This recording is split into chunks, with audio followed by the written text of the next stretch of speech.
Please welcome our former minister, Reverend Ray Wiggins. Thank you.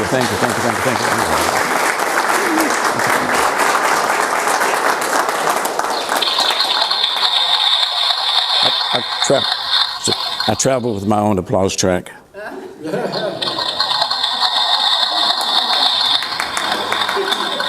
I used to be able to whistle, but I now have to use this.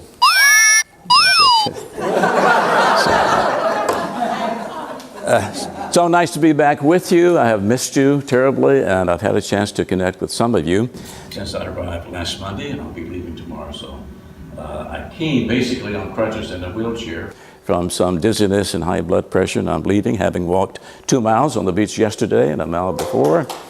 Yeah. Went dancing the other night and had some fun with that. Didn't want it to stop. But every good thing changes, right? Today, our topic is from gummy worms. Did you get yours? There's a free gummy worm. If you didn't get one, make sure you do. From gummy worms to butterflies. These two caterpillars were crawling along the path one day, and a butterfly flew over, and one said to the other, "You're never going to get me up in one of those things." And they looked more closely, and the other guy says, "You know, I think that's my ex-wife." Yeah. You know, the change from being a butterfly from a caterpillar to a butterfly is called metamorphosis. And we can learn a lot of lessons about that, because the only two sure things forever are taxes and change. So when I was a custodial parent of my two sons, I wanted them to know two things. One, you can't know everything, but you need to know how to go find the information that you need when you need it. At that time, it was the library. Today, it's the internet. The second thing I wanted them to be able to do is to learn to deal with change. Change is so consistent, and it's going to be happening, that if we don't know how to deal with it, we will have a very difficult time. So today we're talking about change. How do we come from that state of being a caterpillar, feeling like we're crawling around the earth and not be able to soar and do things, to be able to fly around and be free? So we need to look at four things I want us to look at. The first one of those is just embrace it. I don't know about you, I find it difficult to embrace change. How many of you really hate change? You don't really want anything, do you? All right. So since you're the closest, would you step up here for just a minute? All right. And in Unity, and this is for the kids too, we teach affirmations and denials. So the denial is to deny that something has any power over you. So you learn to say no to it. So she wants to say no to change. So in order to do that, she has to say no. If you push the button. N-O. You need to be more forceful. Do it again. No! I think you could be even more forceful. No. Thank you. Thank you, Mary. Thank you so much. Now, there are those of us, though, that really enjoy change. Are you change? You don't mind that at all, right? Okay. Come up here, Shelley, if you don't mind. And to something that we like, we would say... Well, yes. Again? Yes. Again? Yes. One more time? Yes. Yeah, baby. Yeah. All right. So, people that have said no to change have failed. They failed personally, and they have failed in business. For example, which country is the greatest maker of watches and clocks? Switzerland. Not anymore. Japan. What happened? When the quartz came along, they took that technology first to the Swiss watchmakers and said, you know, this is a new way, a better way, a cheaper way, and this, you're trying to tell us how to make watches? Go away. So they took it to Japan. So the Japanese now is the biggest watchmaker in the world. They were not willing to deal with change. I drove yesterday on a thing called Lyft. Thank you. I drove on a thing called Lyft, and it's a new way to get around. Think about it. In the old taxiway, the taxi company had to buy the car, had to maintain the car, had to park the car, had to wash the car, had to gas the car. The guy who picked me up owns his own car. He has to do all of that. That technology is another way of doing business. So they're finding that what is shifting in our world is a new way. It doesn't mean the old way is bad. It really doesn't serve our needs today. So change is a matter of shift. Can you say the word shift with me together? Shift. And it's a way of making things happen. Say the word happen. Happen. Put the two together with me, okay? Shift happens. I was really reaching there, wasn't I? I was really reaching for something. So if we're not willing to make the change, what's the option? It's to say yes to it, say yes to it and just embrace it as much as we can. And if we don't embrace it, we're going to be doing something that, again, Unity asks us not to do, which is not to resist. Whatever we resist will persist. So if we can say yes, if we can say, shut up. If we can say yes to change, then we're going to be able to go with the flow. We're going to not let things affect us. Now, whether it's the sickness that your friend went through with her dad and the change in his life that she had to adjust to and do something that she hadn't done before and did it quite well. Whether it's a divorce, maybe it's a shift in the economy. And we've all experienced that at certain times. I know that I have. So being able to say yes to the change and actually say I'm not going to be a victim of it. I'm going to learn that I am in charge of making my own change, which brings us to our second word, I think. There we go. There's the 4 steps. Embrace. Break. Oh, okay. We're not going to like this part, but what change often does is breaks us open.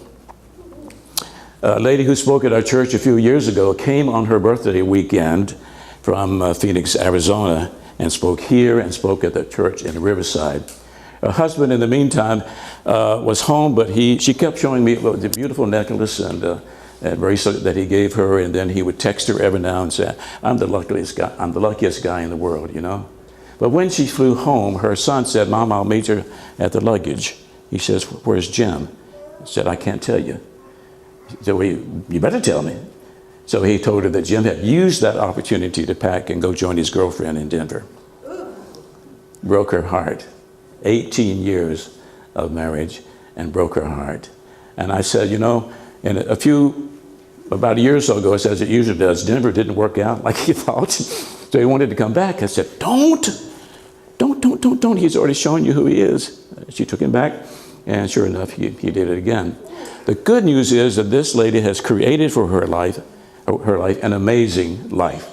She has found herself separate from who he was and who they were together as a couple. So change can break us apart, and if we allow it to do that, we have the ability to put ourselves back together again. There's a beautiful famous statue in New York. I wish I could tell you about it, but it's a statue of a woman sitting in sort of the meditation lotus position. And the way they sculpted it, there's a light inside of it that is shining through all of the cracks. Have you seen that? It's gorgeous. You've seen that? And I'm thinking, you know, blessed are the broken people, for they shall be the light of the world. Almost everybody who is successful in business or in personal life entertainment has gone through some brokenness. If you only knew what they've been through. That's why I try not to be judgmental. I don't always do it. And I ask people to do the same thing with me. You don't know what I've been through. I don't know what you've been through. But I know that probably at some point or the other, whether you liked it or not, you said, I am broken and I'm not going to remain that way. Right? Myron Katie, from her book, The Works, was so despondent and her self-esteem so low that she would not even allow herself to sleep on her own couch. One morning she woke up on the floor and a roach was crawling across her toes, and she said, this is not my life. And out of that, she discovered 4 questions that you can ask to help bring yourself up to a new level. But look where she was. I never knew that until I read her book, met her in person. We don't know. So embrace change, all right?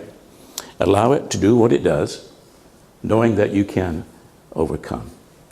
Then, because we've been broken, we have the opportunity to do step 3, which is to recreate ourselves. Put ourselves back together. Humpty Dumpty fell down the wall, and all the good men couldn't put him back together again, but he had to do it himself. It's an inside job to do that. And people can do that, and many of us already have, and we're still in the process of making our lives better and better because we realize that we are in charge of the change. Now, that's the major shift. In Unity, we teach that life doesn't happen to you, because if it happens to us, then we're victim, right? Look what they did to me. Look what she did to me, all right? But we change that to know that life is happening from us. Out of our consciousness comes everything. And we may not like it, but those times in my life when I have hit bottom, I had to look at what happened here.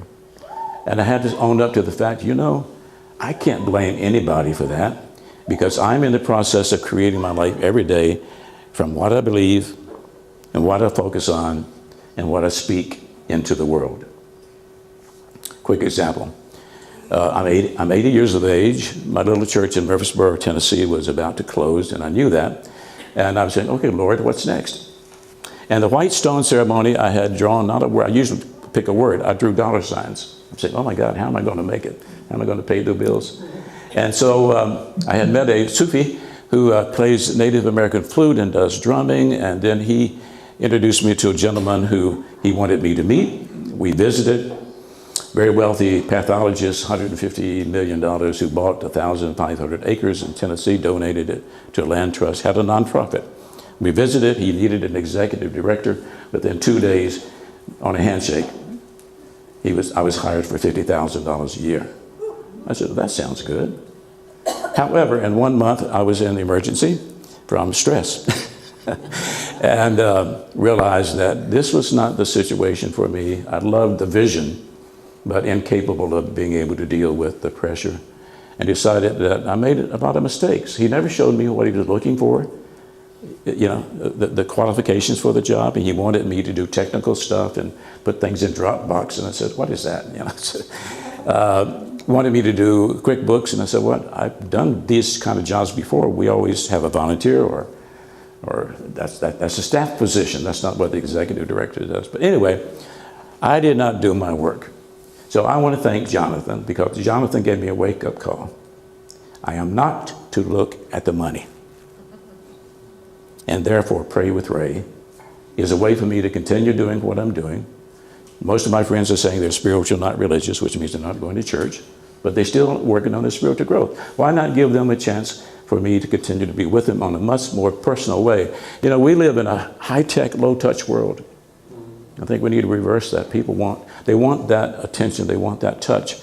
So I thought first email, then I said, no, we're gonna talk, at least the voice, and if not, we can Skype and look at each other's face, whatever, just to have a chance to pray together or counsel together. And since it's a divine idea, it's gonna work. My lesson, right? Who created that? Not Jonathan, I did. I said yes to the money, not to the process. That's the journey here, to grow in consciousness. Remember the God stretch we used to do? I rise in consciousness, I surrender to spirit, I ground in truth, I love myself, I love life, I live from the flow, for now I know the truth that sets me free. It's all about consciousness. Okay? So we begin to create the new life. And as we create it, each step, you don't have to be at the pinnacle of success. Whatever achievement that you make, the opening of your office, right? Celebrate that. So we dedicated it, and we're blessing it, and we know it's going to work.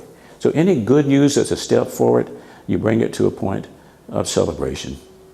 Change is inevitable. We can say yes, we can say no. A part of the recreation is to decide to do life a different way. I want to share with you Nadine Stairs' document called If I Had My Life to Live Over, I Would Pick More Daisies. Have you heard this one? And you do have your life. If you get broken, you have it to live over. It's a fresh start, not a bad thing. It's a fresh start.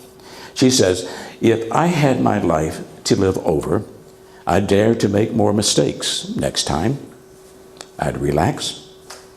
I would limber up. I would be sillier than I have been this trip. I would take fewer things seriously. I would take more chances. I would climb more mountains and swim more rivers. I would eat more ice cream and less beans. I would perhaps more actual troubles, but I'd have fewer imaginary ones. You see, I'm one of those people who live sensibly and sanely, hour after hour, day after day. Oh, I've had my moments, and if I had it to do over again, I'd have more of them. In fact, I try to have nothing else. Just moments, one after another, instead of living so many years ahead of each day. I've been one of those persons who never goes anywhere without a thermometer, a hot water bottle, a raincoat, and a parachute. So if I had it to do over again, I would travel lighter than I have. If I had my life to live over again, I would start barefoot earlier in the spring and stay that way later in the fall. I would go to more dances. I would ride more merry-go-rounds, and I would pick more daisies. God bless you. You are a gummy worm going into a butterfly. God bless you.